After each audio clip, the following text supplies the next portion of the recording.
여러분 안녕하십니까? 이스라엘이 헤즈볼라 공격을 위해 레바논 남부에 대규모 공습을 가했습니다. 헤즈볼라도 로켓과 드론으로 공격에 나서 이스라엘은 48시간 비상 상황이 선포됐습니다.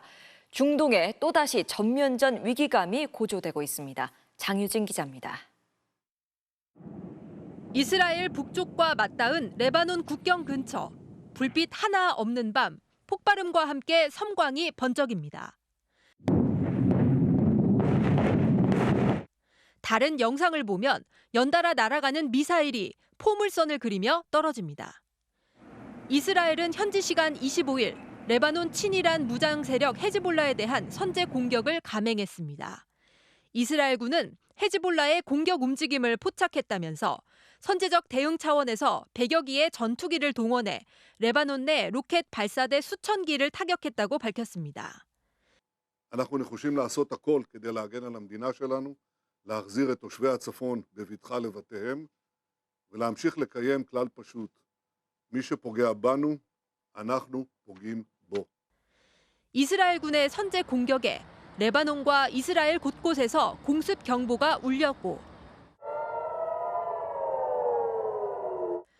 헤즈볼라도 곧장 보복 공격으로 맞섰습니다. 지난달 말 수도 베이루트에서 고위 지휘관 슈크르가 이스라엘의 폭격으로 사망한 것에 대한 보복이라는 겁니다. 320발이 넘는 로켓과 공격 드론으로 이스라엘의 군사기지 11곳을 타격했다고 주장했습니다. 악화 인로의 상황에 네타냐후 이스라엘 총리는 즉각 안보 내각을 소집하고 48시간 전국 비상사태를 선포했습니다. 다만 헤즈볼라가 SNS 등을 통해 이스라엘에 대한 1단계 보복을 마쳤다고 밝히면서 상황이 다소 안정되는 모양새입니다. 이스라엘 최대 도시 텔아비브의 국제공항에서도 일시 중단됐던 항공편의 이착륙이 재개됐습니다. 공식적인 피해 상황이 나오지 않은 가운데 레바논에서는 이스라엘군의 공습으로 한 명이 사망했다는 현지 보도가 나왔습니다. 한편 미국은 선제 타격을 감행한 이스라엘에 대해 이스라엘의 방어권을 지지하며 이스라엘의 방어를 지원할 준비가 돼 있다는 기존 입장을 재확인했습니다. MBC 뉴스 장유진입니다. 오늘 경기도 화성의 한 아파트 단지에 설치된 간이 수영장에서 물놀이를 하던 8살 어린이가 의식을 잃은 채 발견됐습니다.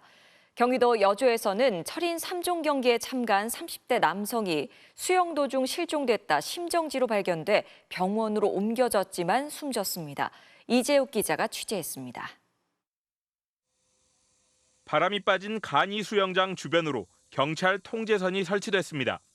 이 수영장에서 놀던 8살 어린이가 의식을 잃은 채 발견된 건 오늘 낮 1시 45분쯤이었습니다. 그래서 애가 뒤집어져가지고 일어나질 않는 거예요. 그러니까 다른 아버지가 애를 꺼내서 심폐소생술을 계속 했는데 CCTV를 확인했는데 그냥 그 구석에 이렇게 서 있다가 쓰러졌어요. 119 출동 당시 아이는 심정지 상태였으며 병원으로 이송된 뒤 맥박은 다시 돌아왔지만 여전히 의식은 없는 걸로 알려졌습니다. 해당 수영장은 아파트 측이 입주자 대표회의 요청으로 설치했으며 수심은 약 40에서 50cm 정도였습니다. 경찰은 정확한 사고 경위와 안전사고에 충분한 대비를 했는지 여부 등을 조사하고 있습니다. 오늘 오전엔 경기 여주 당남리 섬에서 열린 경기도지사회 철인 3종 경기대회에 참가한 30대 남성이 수영 종목 도중 실종됐습니다. 이 남성은 2시간여 만에 당남리 섬 부근 남한강에서 심정지 상태로 발견돼 병원으로 옮겨졌지만 숨졌습니다. 수영장에서 들어갔다가 다시 나왔다가 또 나중에 들어가려고 해서 이제 못 들어가게 했더니 하겠다고 그래가지고요. 다시 들어갔다고 하더라고요. 해당 대회는 경기도가 후원하고 경기도 철인 3종 협회가 주관했으며 2km 수영을 시작으로 사이클과 달리기가 진행될 예정이었습니다. 대회 시작 1시간 만에 사고가 발생하자 주최 측은 경기를 중단했습니다. 이와 관련해 경기도는 폭염에 의한 안전사고가 우려돼 체육회를 통해 경기도 철인 3종 협회에 경기 취소 또는 연기를 권고했지만 받아들여지지 않았다고 전했습니다. MBC 뉴스 이재욱입니다. 휴가를 나온 현역 군인이 상가 여자 화장실에서 휴대전화로 불법 촬영을 한 정황이 포착돼 경찰에 붙잡혔습니다. 상가에 있던 사람들이 여자 화장실에서 나오는 남성을 보고 붙잡은 뒤 경찰에 신고한 겁니다. 박솔립 기자의 보도입니다. 두 남성이 모자를 눌러 쓴 남성의 양팔을 붙잡고 실랑이를 벌입니다.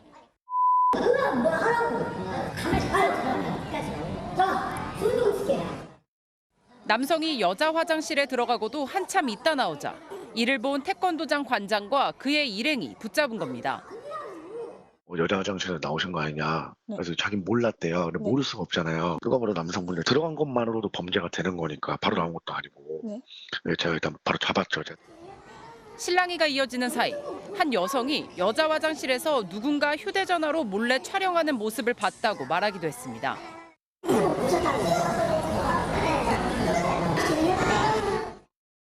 만약 몰래 촬영한 게 아니라면 휴대전화를 보여달라고 요구하자 남성은 아빠한테 전화하겠다며 이를 거부했습니다.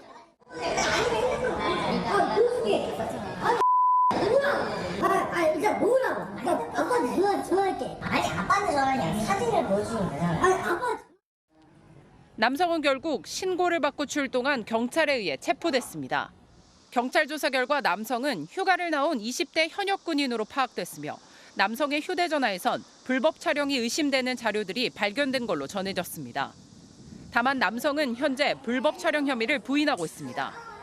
남성을 입건한 경찰은 사건 경위와 함께 추가 범죄 여부를 조사할 방침입니다. MBC 뉴스 박솔립입니다. 처서가 지나면 시원해진다는 처서 마법이란 말이 무색하게 무더위가 계속되고 있는데요. 주말 도심 물놀이장은 더위를 식히러 나온 시민들로 북적였습니다. 올해 8월 들어 어제까지 폭염 일수는 14.8일로 최악의 더위로 기록된 2018년의 기록을 뛰어넘었습니다. 정한솔 기자입니다. 시원한 물줄기가 쏟아지는 수영장에서 아이들이 뛰어다닙니다. 이제 막 걸음마를 뗀 아기도 아이와 함께 나온 엄마도 물놀이에 흠뻑 빠졌습니다. 오늘 누구랑 왔어요? 엄마, 아빠, 누나.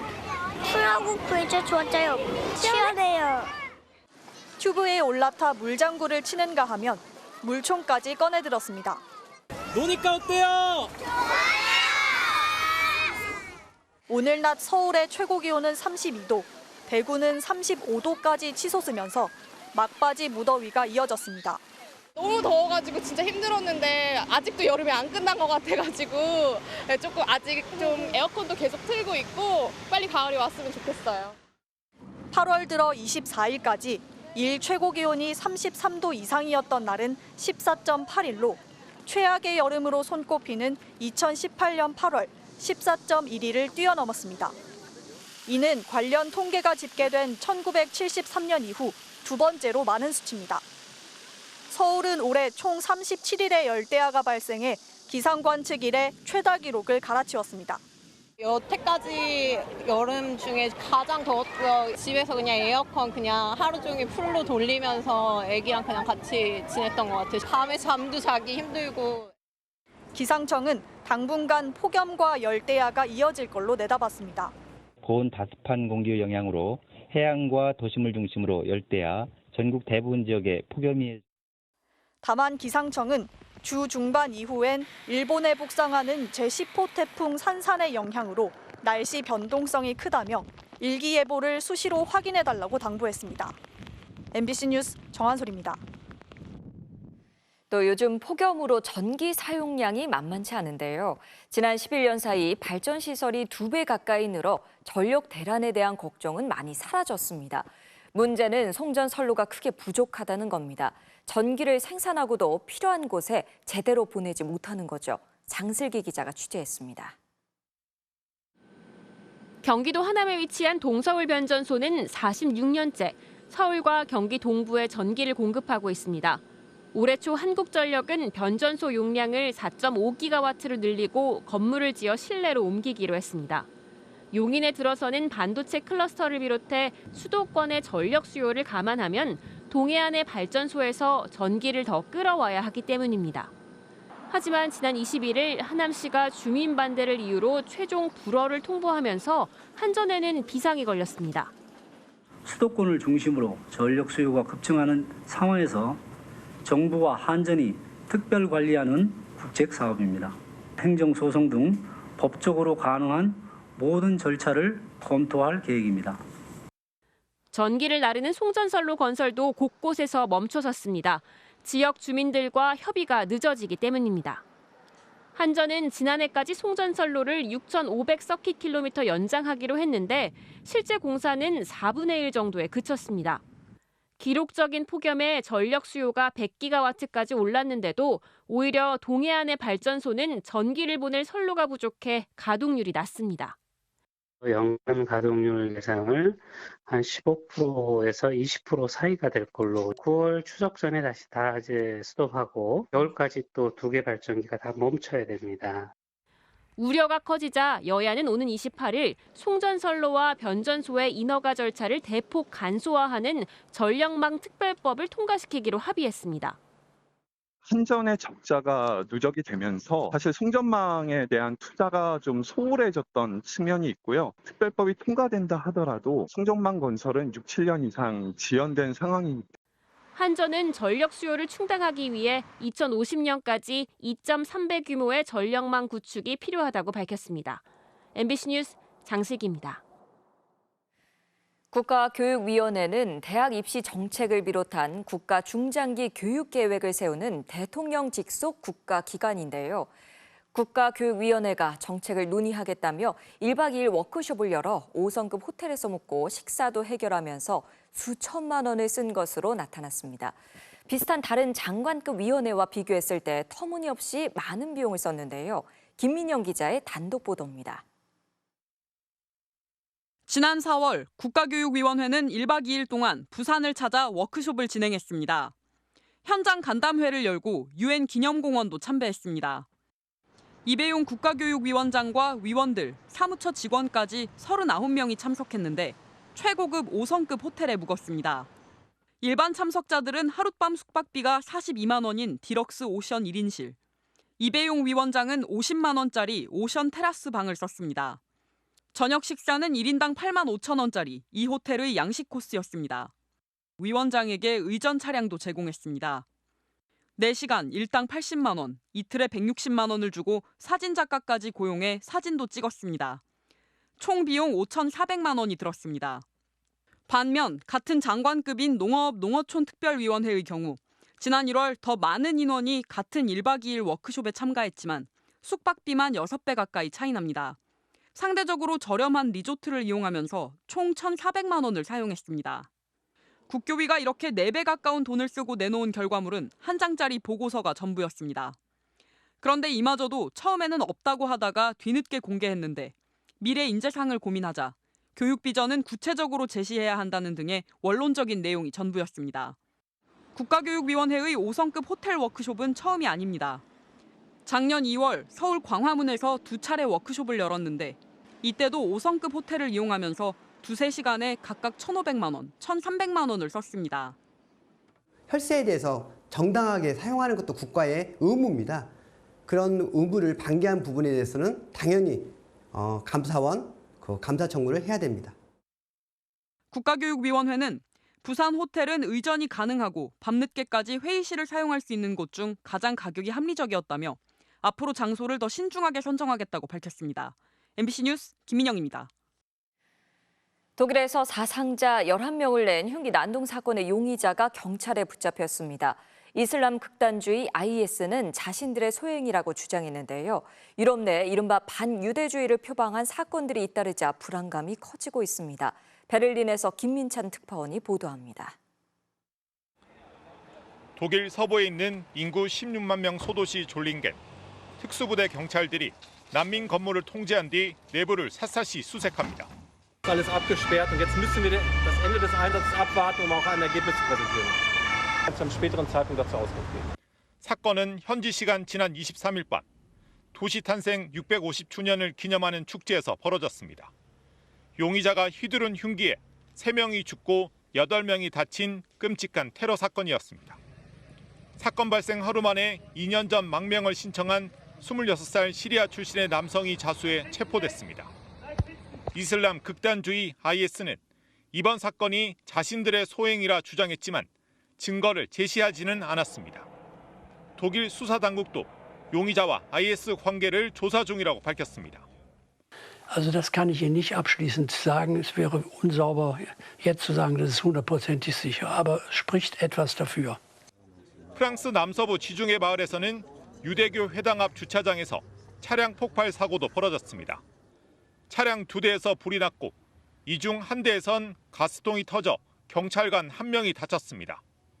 용의자 남성은 총격전 끝에 체포됐는데 팔레스타인 국기와 총을 소지하고 있었던 것으로 조사됐습니다.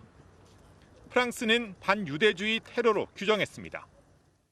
Cela nous indigne, cela nous révolte, cela nous scandalise quand on sait que les actes antisémites ont connu une progression terrible, plus encore depuis le 7 octobre dernier. 올 들어 프랑스에서만 반유대주의로 의심되는 사건이 900건 가까이 접수됐습니다. 이스라엘과 하마스 간의 전쟁이 끝이 나지 않으면서 유럽 전역의 또 다른 공포도 갈수록 커지고 있습니다. 베를린에서 MBC 뉴스 김민찬입니다. 이복현 금융감독원장이 주택담보대출 등 은행권의 잇따른 금리 인상과 관련해 강하게 제동을 걸고 나섰습니다. 이자 장사라는 비판이 거세진 영향인데 정작 이런 상황을 자초한 것은 정부가 아니냐는 지적이 나옵니다. 정동욱 기자가 보도합니다. 은행권의 이른바 이자 장사 논란에 대해 이복현 금융감독원장은 이례적으로 강한 개입 의사를 밝혔습니다. 부동산 시장이라든가 이런 것들에 비추어서 개입을 더 세게 해야 되지 않을까 그런 생각을 갖고 있습니다. 대출 관리가 아닌 금리 인상은 가장 쉬운 방법이라며 은행권을 비판했습니다. 그런데 정작 본격적인 대출 금리 인상은 지난 7월 초 금융감독원의 긴급 가계부채 간담회 직후 시작됐습니다. 이복현 금감원장이 임원 회의에서 성급한 금리 인하 기대로 가계부채가 확대될 우려가 있다고 하자 바로 다음 날 은행들을 소집한 겁니다. 4월 이후 은행권 대출금리 하락과 일부 국지적인 주택 거래량 증가와 맞물려 선제적 관리가 필요한 상황이라고 판단됩니다.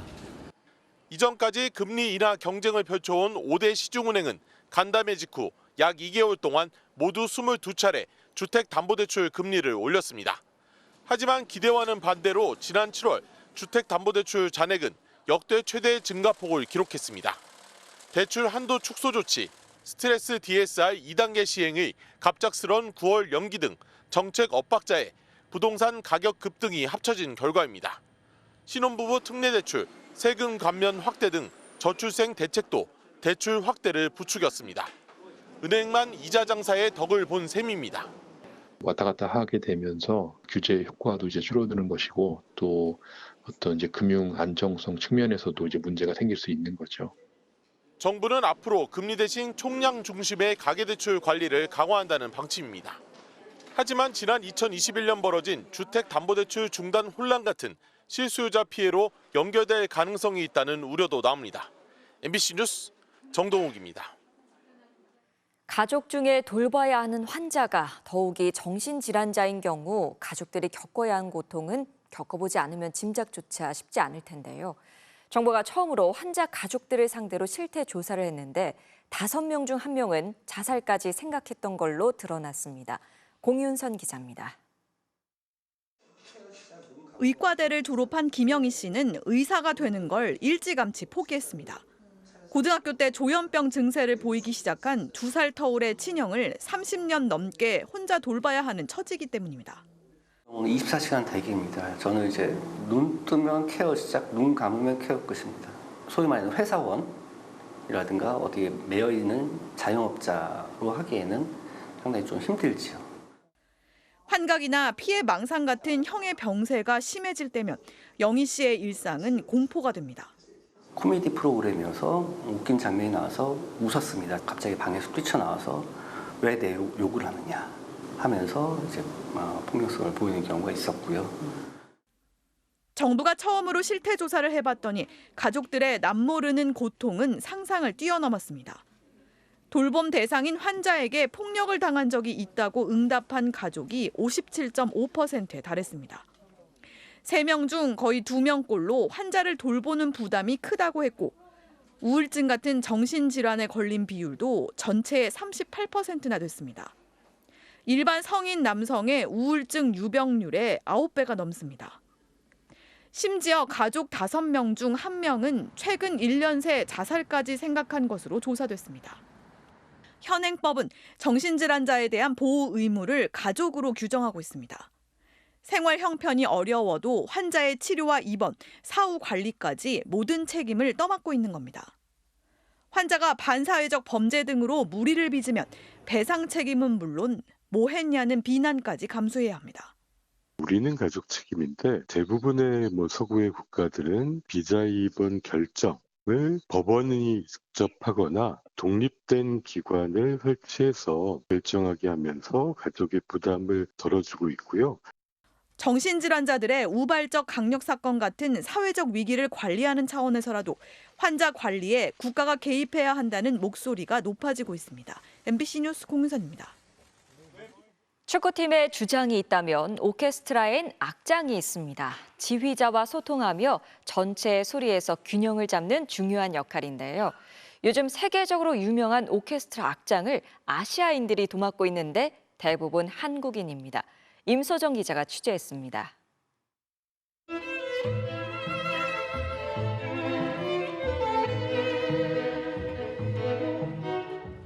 반도네온과 첼로 대신 넉 대의 바이올린이 빚어내는 탱고 춤곡. 활시위가 바빠지면 애절함이 더해집니다. 뉴욕 피라모닉, 메트로폴리탄 오페라, 함부르크 피라모닉, 몬트리올 심포니까지 한자리에서 보기 힘든 오케스트라의 악장들이 서울에 모였습니다. 세종 솔로이스트가 여는 클래식 음악 축제, 히덴눈크의 첫 무대를 열기 위해서입니다. 지휘자보다 먼저 무대에 등장해 전체 소리의 균형을 잡고 The concertmaster can help more by being a focal point for the orchestra colleagues to latch onto and connect with. 지휘자의 생각을 단원들에게 전달하는 악장. A translator between the conductor and the orchestra, the rest of the group. 뛰어난 연주 실력은 기본이고 소통 능력에 리더십까지 갖춰야 합니다. 그런데 요즘 아시아계가 세계 유명 오케스트라 악장 자리를 휩쓸고 있습니다. But then when I look around my section, in the violin section, it's maybe 90% Asian, mostly Korean. 프랑스 라디오 피라모닉의 최초 동양인 악장 박지윤, 베를린 슈타츠카펠레의 최초 여성 악장 이지윤까지 어릴 적부터 음악 교육을 시작하는 열정, 인내와 끈기를 강조하는 아시아의 문화적 토양이 그 비결로 꼽힙니다. Having the youngsters study instruments is extremely important. 예술 교육에 대한 관심과 이런 투자가 더 많이 이루어지고 있는 것 같고 아시아의 음악인들의 그런 끈기와 그런 의지와 그런 것들이 서양의 전유물로 여겨져 왔던 클래식 음악. 실력 있는 음악가들이 인종과 성별의 유리천장을 뚫고 세계 무대의 풍경을 바꾸고 있습니다. MBC 뉴스 임소정입니다. 정부와 국민의힘이 오늘 고위 당정 협의회를 열고 전기차 배터리 정보 공개를 의무화하고 배터리 인증 제도를 내년 2월에서 올해 10월로 앞당겨 실시하겠다고 발표했습니다. 당정은 또 전기차 배터리 상태를 원격으로 진단해 알려주는 배터리 관리 시스템 보급을 확대하고 신축 건물의 모든 지하 주차장에 습식 스프링클러를 설치하도록 관련 규정을 개선하겠다고 설명했습니다. 모바일 메신저인 텔레그램의 창업자이자 최고 경영자인 파벨 드로프가 프랑스 르브르제 공항에서 체포됐다고 외신들이 보도했습니다. 드로프는 텔레그램이 사기와 마약 밀배, 테러 조장 등 범죄에 악용되는 것을 막으려는 조처를 하지 않은 혐의를 받고 있습니다. 강력한 보안을 자랑하는 텔레그램은 SNS 비밀 대화에 많이 쓰이면서 최근 극단주의 콘텐츠나 가짜뉴스 확산에 온상이 되고 있다는 지적을 받아왔습니다. 잠시 후 뉴스데스크 이어 방송되는 탐사기획 스트레이트는 40년 만에 올림픽 진출 실패와 국가대표팀 감독 선임 논란 등을 통해 불거진 대한축구협회의 문제점을 집중 보도합니다. 전력강화위원회가 작성한 문건을 확보해 국가대표팀 감독 선임 과정을 추적하고 논란 속에도 4선 도전을 준비하는 것으로 보이는 정몽규 축구협회장의 행보를 취재했습니다. 스위스 프로축구 리그로 이적한 이영준이 데뷔전에서 42초 만에 데뷔골을 터뜨렸습니다. 김수근 기자가 보도합니다.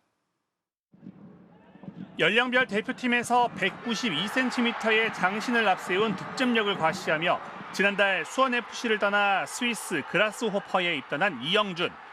유럽 무대의 데뷔전은 강렬했습니다. 수비수 머리에 맞고 발 앞에 떨어진 공을 기습적인 슈팅으로 연결해 선제골을 뽑아냈습니다. 경기 시작 42초 만에 터뜨린 데뷔골. 이영준의 득점을 앞세운 그라스호퍼는 5경기 만에 첫 승을 신고했고 이영준은 홈팬들 앞에서 확실히 이름을 알리며 기대감을 키웠습니다. 마이애미의 37살 노장 수아레스도 벼락골 행렬에 가세했습니다. 30초 만에 골망을 흔들며 구단 역사상 최단 시간 득점을 올린 수아레스는 5분 뒤 추가골까지 터뜨리며 승리를 이끌었습니다. 프리미어리그 3연속 득점왕을 노리는 맨체스터 시티의 홀란은 올 시즌 첫 해트트릭을 기록하며 2경기에서 4골을 몰아쳤습니다. MBC 뉴스 김수근입니다. 프로야구 삼성이 올 시즌 21번째 홈경기 매진을 기록한 가운데 박병호가 이적 후 첫 말로 홈런을 터뜨렸네요. 일요일 밤 스포츠 뉴스였습니다.